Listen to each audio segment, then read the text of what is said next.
6 अप्रैल से पहले पहले आपने बिजनेस की बैलेंस शीट जो कंसर्न आपका एफबीआर ऑफिस है वहाँ पे आपने सबमिट करनी है। अगर आप नहीं सबमिट करेंगे तो आपको जो रिटर्न फाइल करने की इजाज़त नहीं होगी।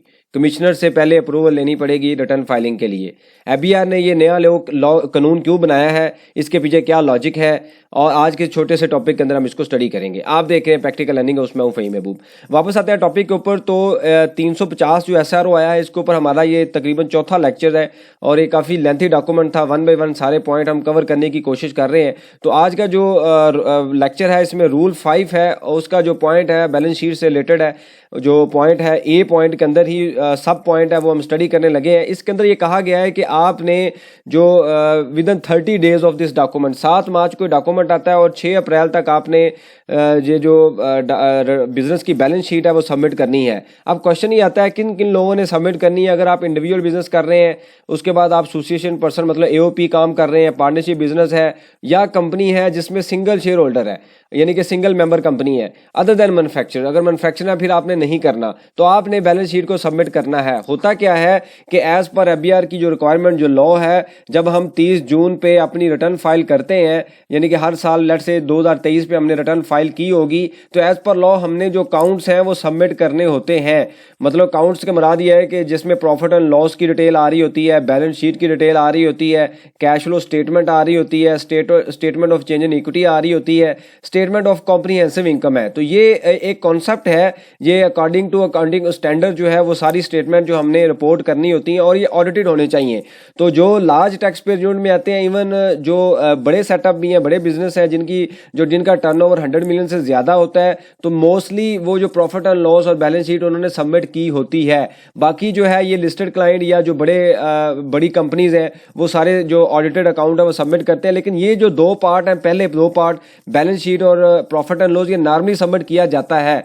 तो अगर फॉर एग्जांपल आपने 30 जून को बैलेंस शीट सबमिट की हुई है, तो फिर तो आपने अभी ये बैलेंस शीट जो है ना अभी दोबारा सबमिट नहीं करनी। जस्ट आप एक उनको लेटर लिख दें कि 30 जून पे ऑलरेडी अकाउंट्स के साथ आपने बैलेंस शीट सबमिट की हुई है और उस बैलेंस शीट का एक प्रिंट भी साथ अटैच कर दें। पहले हम कॉन्सेप्ट समझ लेते हैं कि ये क्यों किया गया है। जैसे हमने पहले एक लेक्चर देखा था जिसके अंदर हमने फेक इनवॉइसेस का कॉन्सेप्ट डिस्कस किया है इसी सीरीज में ही। तो वहां पे हमने ये देखा था कि A, B और C कंपनी जो है या D कंपनी, 3-4 कंपनीज मिलके जो है वो फेक इनवॉइसेस का काम करते हैं और उनका वर्किंग कैपिटल होता नहीं है, इन्वेस्टमेंट होती नहीं है, सिर्फ सेल टैक्स में रजिस्टर्ड होते हैं और इनपुट बेचना शुरू कर देते हैं। तो एफबीआर को जब तक पता चलता है तब तक ये कंपनी जो है पैसे कमा के क्लोज हो चुकी होती हैं। तो अब उन्होंने डिफरेंट टाइम पे मंथली हर्डल भी बना दिए, एनुअल हर्डल्स भी बना दी। अब मंथली हर्डल में क्या है कि अगर 5 टाइम से ज़्यादा सेल होगी तो आपने बताना है, साल में हर साल आपने बायोमेट्रिक करवाना है। अब अगला जो पॉइंट हम स्टडी करने लगे हैं वो क्या है कि आपने बैलेंस शीट भी सबमिट करनी है। ये हर महीने का पॉइंट नहीं कहा गया, ये 1 टाइम कहा गया है। तो अगर 30 जून को ऑलरेडी आपने बैलेंस शीट सबमिट की हुई है लास्ट रिटर्न में, तो आप सिंपल रिप्लाई कर दें कि आपने जो बैलेंस शीट ऑलरेडी सबमिट की हुई है। अगर आपके करीब ऑफिस है तो आप विजिट करके भी उनको इन्फॉर्म कर दें। लेकिन अगर इन केस आपने ये नहीं सबमिट की हुई तो फिर आपने बैलेंस शीट बना के उनको भेजनी है। बैलेंस शीट जो बना के आपने भेजनी है उनमें उन्होंने 3-4 पॉइंट डिस्कस किए हैं। सबसे पहले उन्होंने ये पॉइंट डिस्कस किया है कि जी आपका बिजनेस कैपिटल होना चाहिए, बैंक अकाउंट की, बैंक जो जितने भी आपके एसेट है उनकी डिटेल होनी चाहिए। बड़ा सिंपल सा एक फॉर्मेट है, वो आपको मैं बता देता हूं, और एक्सेल का जो एक फॉर्मेट है वो भी मैं आपको शेयर कर दूंगा। आपने सिंपल ये करना है, बैलेंस शीट का जो फॉर्मेट होता है वो क्या होता है कि यहाँ पे आ रहे होते हैं फिक्स एसेट और फिर आते हैं करंट एसेट और उसके बाद टोटल एसेट आ जाते हैं। और इसी तरीके से अगर हम थोड़ा सा इसको नीचे लेके जाएं तो यहाँ पे आती है इक्विटी एंड लाइबिलिटी। तो इक्विटी में क्या आता है, आपका कैपिटल है जो भी आपने बिजनेस में इन्वेस्ट किया हुआ है। लाइबिलिटी में आपका पेबल आ सकता है कोई भी। इसके अलावा अगर हम देखें तो कोई बिजनेस अगर आपने लोन लिया हुआ है तो मार्कअप पेबल आ सकता है for the year, for the month. इसी तरीके से डिफरेंट जो पेबल्स हम कह सकते हैं सारे आपके यहाँ पे फॉल करते हैं। तो ये करंट, अगर आपने लोन लिया हुआ है तो वो नॉन करंट लाइबिलिटी में आ जाएगा। तो हम अज्यूम करते हैं कि फॉर एग्जाम्पल आपके फिक्स एसेट जो है ना बिजनेस में 1 मिलियन है और आपका जो करंट एसेट है लेट से बैंक में बैलेंस पड़ा हुआ है 2 मिलियन, तो आपका 3 मिलियन का जो बैलेंस है ना ये आपका टोटल एसेट है। करंट एसेट में रिसीवेबल भी आएगा, स्टॉक भी आएगा बैंक बैलेंस भी आएगा और रिफंड ड्यू फ्रॉम गवर्नमेंट भी आएगा अगर इन केस आपका कोई है तो। उसके बाद आता है कैपिटल। फॉर एग्जांपल आपकी इन्वेस्टमेंट है 2 मिलियन की और आपका इस टाइम पेबल है 1 मिलियन का, तो 3 मिलियन आपका टोटल इक्विटी एंड लाइबिलिटी हो गए और ये दोनों फिगर्स मैच होनी चाहिए, मतलब एसेट और लाइबिलिटी मैच होते हैं, क्योंकि जब भी हम ट्रांजेक्शन्स करते हैं तो हम डेबिट और क्रेडिट की फॉर्म में करते हैं और वो जब तक सिस्टम उसको सेव नहीं करता जब तक डेबिट और क्रेडिट जीरो ना हो या मैच ना हो। तो ये आपने छोटी सी एक बना के फॉर्मेलिटी अपने छोटे से बिजनेस, मैंने इसलिए डिटेल में अभी नहीं बताया, एक मैं इसके ऊपर एक फर्दर लेक्चर बना दूंगा जिसके अंदर हम ये देखेंगे कि क्या क्या चीज़ें आपने लेनी। लेकिन आपने कॉन्सेप्ट ये याद रखना है कि छोटे सेटअप में नॉर्मली ये वहाँ पे किया जा रहा है जो प्रॉपर टैक्स पेयर नहीं है, यानी कि कभी वो रिटर्न फाइल कर देते हैं, कभी नहीं करते, कभी नील फाइल करते हैं।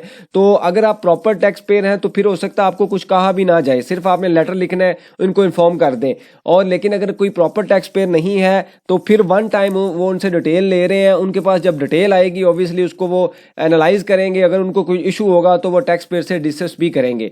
तो मैं दोबारा रिपीट कर देता हूं कि बैलेंस शीट के फॉर्मेट में फिक्स एसेट होता है, करंट एसेट होता है, टोटल एसेट है, फिर आपकी कैपिटल है, इन्वेस्टमेंट है, कितना बिजनेस में इन्वेस्ट किया हुआ है, कोई आपका पेबल है तो आप मेंशन कर देंगे। 3 मिलियन के लेट से एसेट थे तो 3 मिलियन की लाइबिलिटी है और ये दोनों जीरो होने चाहिए, इनका डिफरेंस नील होना चाहिए। इस तरह कोई फिगर बना के आप बैंक से बैलेंस उठाएं, स्टॉक पड़ा हुआ वो लिख लें, कोई एसेट मशीनरी लगाई हुई वो लिख दें, बिजनेस कैपिटल जो है वो लिख दें, कोई पेबल आपका आ रहा था वो लिख दें, ये बना के मैच करके उनको फॉरवर्ड कर दें कि आपकी ये बैलेंस शीट है। मेरे मुताबिक सिर्फ एक फॉर्मेलिटी है, क्योंकि एफबीआर के पास इतना स्टाफ नहीं है, इतने रिसोर्सेज नहीं है, इतना सिस्टम इफेक्टिव नहीं है कि हर एक का इंडिविजुअल मैनुअल बैलेंस शीट वो चेक करें। जस्ट फॉर फॉर्मेलिटी फाइल का पार्ट बनाने के लिए वो ये कर रहे हैं ताकि इन केस फ्यूचर में कोई मसला आए तो एटलीस्ट उनके पास कोई डॉक्यूमेंट हो। तो ये एक छोटा सा कॉन्सेप्ट था बैलेंस शीट से रिलेटेड। इससे रेलिवेंट कोई सजेशन हो, क्वेश्चन हो, आप मेंशन कीजिए, इसके ऊपर हम डिस्कशन करेंगे ताकि जो लर्निंग का प्रोसेस है ये कंटिन्यू रहे।